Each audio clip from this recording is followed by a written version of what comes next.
Eugene to do a Pecha Kucha for years, and this is his first time up here. And he's going to be talking about the power of personal change. There's been a really nice theme going on with tonight's presentations that I'm really happy to see unfold. We didn't plan this, right? We're at this point now where we're so desperate to find presenters that it just happens like this, guys. It just happens like this. So Eugene, bless his heart, I think we messaged him a couple weeks ago and he came through. And yeah, he could talk about so many different topics tonight, but tonight he's going to be talking about the power of personal change. So I'd like to welcome to the stage.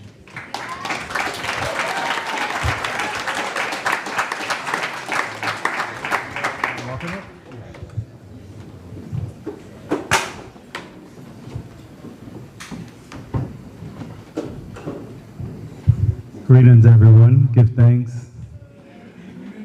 This is really an amazing event. This is my very first time being in one of these events, so I want to thank all of you for coming out and making this such an exciting experience, you know? Yeah, and so Stratton reaches out to me and asks me about this, and you know, I have this disorder of saying yes to things. You know, but it was really Albert. She caught me on the street one day with her children. I love children, so, you know, and they're all like, hi, and this, and she's like, so you're doing it right? You're doing it right? You know, and the condition kicked in, and I said yes. Then I get an email from Stratton on Sunday and says like, yeah, your slides are due and everything. I'm like, oh, that's this week? Oh, man. So I think at the rehearsal, I finally figured out what I was going to talk about, so. That was Wednesday. So here we are. Yeah, but give thanks. I thought this would be something good to share, like Stratton said. There's a lot of different things that I could talk about. A lot of people know me for like activism or, you know, being the head of an environmental charity and things of that nature. But I wanted to talk about something that was a bit more deeper and intrinsic. You know, for me, you know, I feel that I'm more intangible than tangible. You know, and I exist more in energetic realms, and I feel and communicate more in that way. So I thought I'd try to pick a topic that, you know, tapped into that. So here we go. Give thanks. Yes. So as a young boy, I was probably around 12, 13 years old. I had an older cousin, and it was one of those cousins where, you know, you just want to be like him, and so I copied everything he did, and, you know, we spent a lot of time together. He scored a lot of goals in football, so, you know, everybody liked that. So anyway, I spent a lot of time around his friends. They were a lot older than me, you know, probably he was like 4 years older than me, but they always used to get together in large groups, and they had lots of fun, and they always joking around and have these big conversations, and, you know, I really thrived in that. And it was this one time, it was like a really big group of us, and the conversation got real intense, like it was all this back and forth, and, you know, people were arguing. It was like a political debate, you know, it was like no rules. You know, you just talk over people and all of that, and you know, at that time in my life, I really thought what I had to say was important. So, you know, despite my age, I was in the mix. I was like battling with them, trying to get my word in. And what was interesting, it was my cousin. It was totally different. He was just sitting quietly, attentively listening to everyone. I couldn't understand it. I was like, how could you do that? Like, why would you even do that? Like, just say something, you know? And so then something profound happened. Out of the blue, somebody just said, so what do you think? And he started talking, and the whole room went quiet. And everybody listened to him just as intently as he listened to them. So it was like a light bulb moment for me. It was like, I started thinking, and I was like, okay, so he showed them respect by listening to them intently. And so now they're returning that respect to him. I said, so there's value in this listening thing. So I said, well, maybe I should try copying that off of him too. So, you know, I started trying to be quiet when I was around people and started to listen. But, it, you know, it taught me a real lesson, and that was great. So I took all that into college and university. I graduated. About a month after I graduated, I received probably the greatest gifts I've ever received in life, and one of the greatest challenges I have faced at that point in my life, and that was the birth of my daughter and fatherhood. You know what I mean? So I was really up for the challenge. It was love at first sight, and she was just a dream, and she's been a pleasure to raise. I'm not able to remember any time when I ever regretted having her, and I grew so much from that experience, So it was so pleasant, and then one day we had this experience that just shocked me. I was asking her to do something, and to my surprise, she screamed, "No!" I was like, okay, what's going on here, So my instinct was to admonish her. But I had been reading this book called The 7 Habits of Highly Effective People. And that book was talking about creating a space between impact and response. So I created this space, and I started thinking, and I was like, well, why is she saying that? Where did she get that from? She had to get it from somewhere. So I started thinking about my own life. And then I realized I actually use no in my language a lot more than I realized. And so I decided to take responsibility for the whole experience and started looking at the changes I could make. So the first thing I did, I eliminated no from my vocabulary. And then I started going further and said, well, I'm just going to try to eliminate all negative language. And what was very interesting is that I just started to be more positive. So rather than telling her what not to do, I told her what to do. Walk in the house, sweetheart, be careful, just being positive. And that shift created dynamic change in both our lives, and she never said no again. And so what was interesting for me is I learned from that when we get in these experiences with people that anger us, that frustrate us, rather than angering and frustrating ourselves more, right, by trying to change people, which is actually outside of the realm of our control, another thing I learned from 7 Habits of Highly Effective People, the opportunity always exists to go inward and look at the role we play in the situation and identify the things that we can change within ourselves to make the experience better for us. So that was very powerful for me, very powerful lesson that I learned from that. And I have a partner, and he would always tell this story about being in a shooting range. And he said, so you got your gun, you line it up, you shoot it's 2 clips to the left. You aim again, you shoot it's 2 clips to the left again. The next time you miss, it's not the gun, it's you. Make the adjustment. And that really stuck with me, about making the adjustment ourselves. So I'll tell you one more story. At a pretty young age, I made a decision to be very peaceful, and I committed to nonviolence. I wasn't gonna fight anymore. And it left me feeling very vulnerable. Because I was like, what if somebody attacks me? What if some guys jump me? We go through a lot growing up in Bermuda. And I was like, what would I do in this situation? So I ended up in this meeting one time, and somebody got very aggressive with me. And I was like, oh man, I had to make a decision. Do I start to act like them? And then out of the blue, 2 people got up. I was like, you can't talk to Gene like that. And they backed the person right down. And I was like, oh, so this is how it works. So my peaceful nature inspired people to defend me in a situation that allowed me to just continue being myself. I didn't have to change. They were far happier being that way than me, and they did that. So it was beautiful, you know what I mean? So we say things like, love conquers all, but do we really trust that? The power and strength in virtue is immeasurable. Our challenge is staying aligned with that when we're confronted with fear. So I'm going to leave you with a quote from somebody you all know, and he said, when I despair, I remember that all through history, the way of truth and love has always won. There have been tyrants and murderers, and at times they seem invincible, but in the end, they always fall.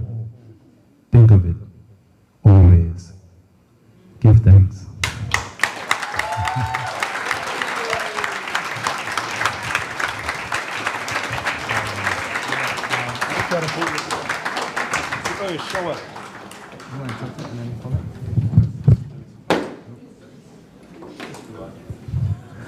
All right, so Gaze's the keen question over here. But we can give you the mic. But who else has a question? Besides Geza. Hey, shut up. What do you give thanks for? What makes you feel thankful? Just life, period. The fact that we exist, we're a miracle. And the fact that we have this opportunity to have this life experience, this journey, to interact with people, to meet other beautiful souls that inspire us, that make us happy, that's where real value is. It's all like internal. You know what I mean? And we have the power to influence that, and that's the thing we have to recognize. It's not other people, it's us. All our challenges and all our successes, they're all from what we do within. It's that internal work that drives like our success and progress, you know? Yeah. Hi, Eugene. My name's Jordan. Fantastic talk. Really enjoyed it. I'm over here. Oh, all right, cool. I was like, okay. What are some of your guiding principles through life that you keep in the forefront of your mind day to day? Well, for starters, it's like do unto others as you would have them do unto you, right? Yes. You see what I mean? And Gandhi would say things like, be the change you want to see in the world. So again, like, you know, we tend to do a lot of things to distract ourselves, right? We have phones, we have computers, we have entertainment, we have TV series. All those things are external. You know what I mean? It can get uncomfortable when we look at ourselves because we all have strengths and weaknesses, right? It's like, as a football coach, I would see players, so they're right-footed. So they juggle the ball, they pass everything at the right foot. So what I do, I take them, I say, well, use your left foot. Now they're uncomfortable, right? Those are the things that make us uncomfortable, the things that we're not good at. But if you sit with those things, acknowledge them, accept them, embrace them, and then start work on improving those things, right? Then that brings you joy. That gives you like added strength. Now you don't have to worry about being ashamed about something you're not good at because you're actually working on improving it. And it's not about where you are on the mountain because we can all get better at things. It's the fact that you're climbing. That's what makes the real difference. And that's what that shift in perspective can really transform our lives, you know. That's been my experience, at least, you know.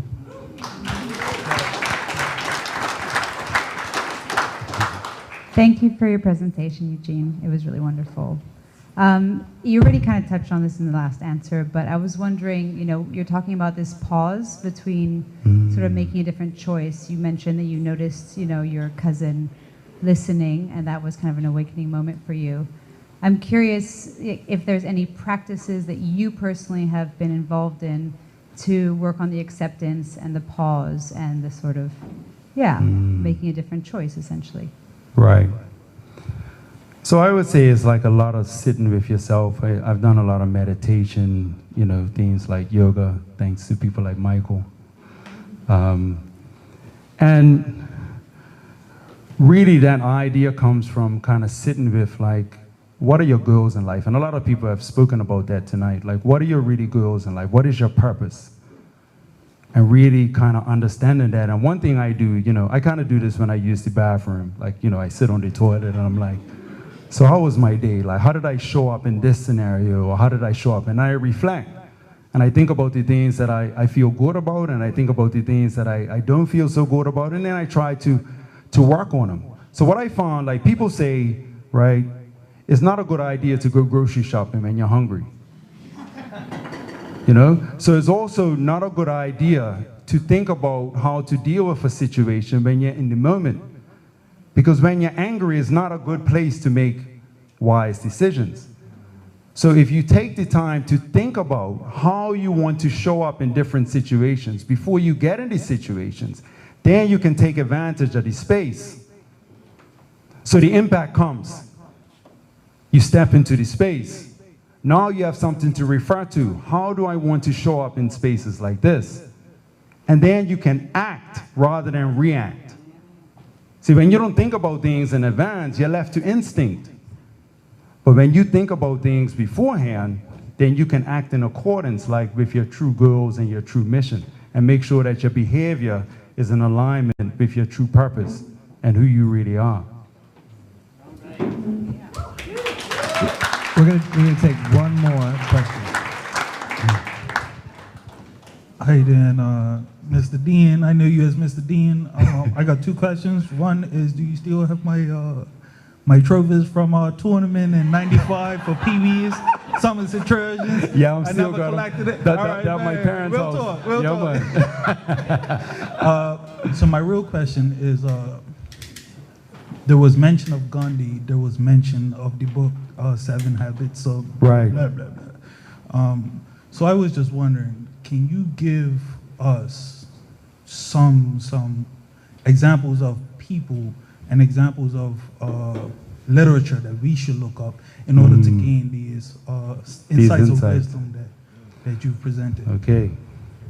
Well, if you were my friend in the 90s or the early 2000s, you would have seen the Gandhi movie multiple times. Because, you know, at that time, you used to go to the VHS shop. And I used to walk in the shop, and the person working there would say, yeah, it's still there. Because I got the same movie every time, right? And it's like a 3-hour movie. But like, when I watched Gandhi, that movie, it was like, wow, he gets it. He actually understands. It's like, I finally found somebody who understood the way I felt. You know what I mean? So I would definitely recommend that, you know, and all of the Stephen Covey books are excellent. Because what they do, what those books direct us to do is to go inward. We spend so much of our time outside of ourselves. And so many things around us is like, you know, like God's over there, school's over there, you go over here for your health, you go here for your education, you go over here for your spirit. But what about the power that we possess within? Where do we go to feed and nurture that? You know what I mean? So I think any type of text that encourage us to sit in quiet spaces, to contemplate, to be more thoughtful or more mindful, and to go inward to really like better understand ourselves, those things are going to be key to our personal development and our growth. Yeah, so hopefully that answers your question. Good thanks.